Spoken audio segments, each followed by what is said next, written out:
Welcome to tutorial 2 on how to solve problems involving complex numbers, or imaginary numbers, either is fine. Right then, imaginary numbers are written like this, I. I designates imaginary numbers. Now I equals square root of minus 1. Now this is the way I was originally found, because you cannot square root minus 1 in the calculator, you'll get some sort of error or something like that. So hence, if we know that I is square root minus 1, we know that I squared equals minus 1. We also therefore know that I cubed equals I squared times I, so minus 1 times I, so it equals minus I. I to the 4 equals I squared times I squared, so it's minus 1 times minus 1, which equals 1. And I to the 5 equals minus... sorry, I to the 3 should be minus I, not minus 1. I to the 5 is I squared, which is minus 1, times minus I, which equals plus I, or I. So I squared times I cubed equals I. Now then, back to more important things. The question at hand is find the complex root of the equation x squared plus 2x plus 50 equals 0. Right then, now the way we'll do this is we use the quadratic formula, which is, as we know, is everybody's best friend in the core 1 paper. Now for those who may not remember, or those who desperately need to learn it, the quadratic formula is x equals minus b plus or minus square root b squared minus 4ac all over 2a.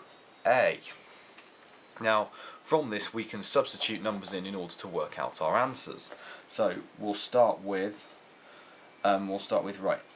So x equals, we know that our equation is x squared plus 2x plus 50, so it's minus 2 plus or minus the square root of 2 squared minus 4 times 1 times 50 over 2 times 1. So we know that x is equivalent to minus 2 plus or minus root 4 minus plus plus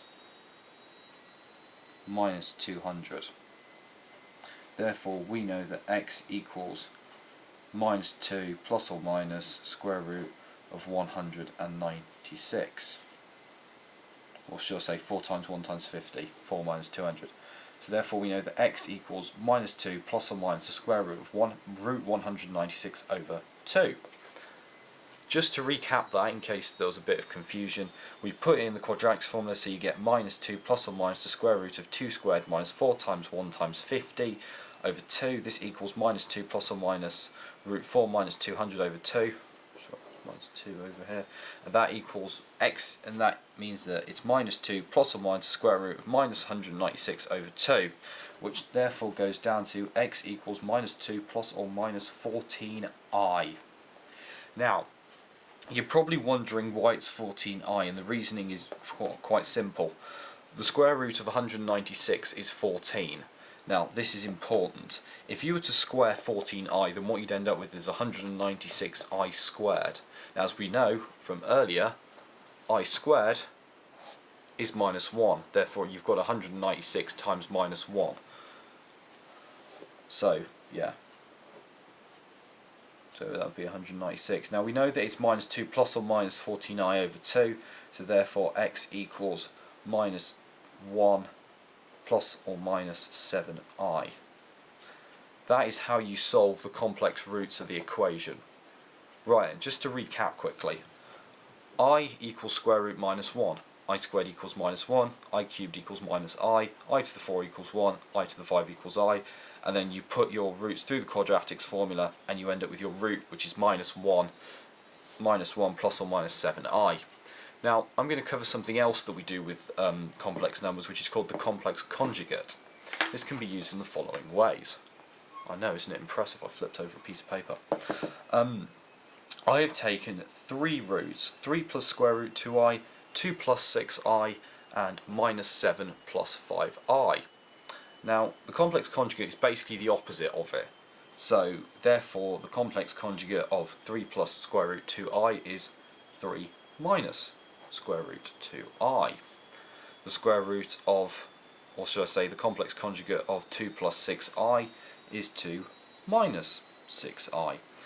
As you can probably guess therefore what minus 7 plus 5i is, please pause the video and have a go for yourself. You've paused the video, let's work out the answer. It's minus 7 minus 5i. That is how you work out complex conjugates. Now you're probably thinking, well, how is this actually useful in your exam, for example?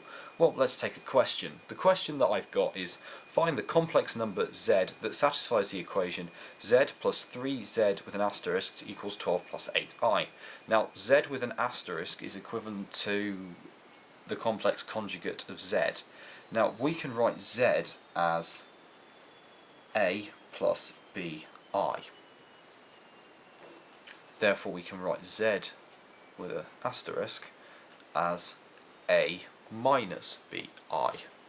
And so, to substitute that in the equation, we'll draw an arrow down here so you can see it a bit clearer. We would write a plus bi, just draw some brackets around it to separate it, plus 3a minus bi equals 12 plus 8i. And therefore, if we expand this further, then what we end up with is a plus bi plus 3a minus 3bi equals 12 plus 8i. Now, from what we can do here is again simplify it down even further.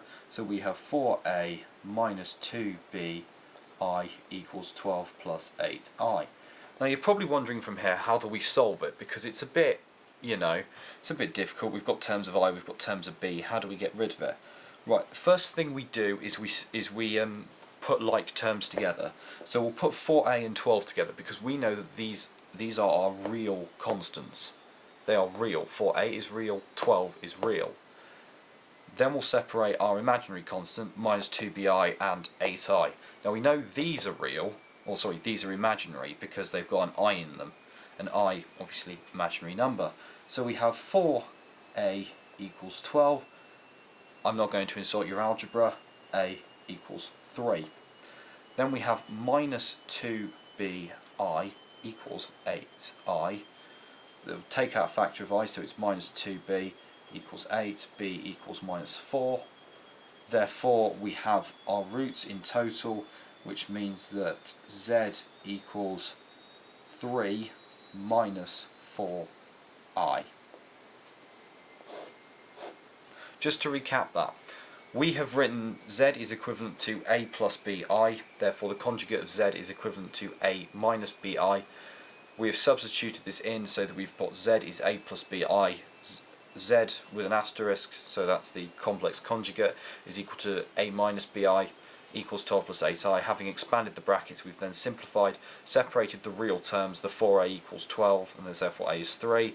The minus 2bi equals 8i, so minus 2b equals 8, and b equals minus 4. And then from that, we know that a is our real term, b is our imaginary term, so therefore we know that z equals 3 minus 4i. Just in case, that should hopefully make sure you can see it clearer. Thank you very much for listening. If you have any queries, please write in the comments section of the video. Thank you.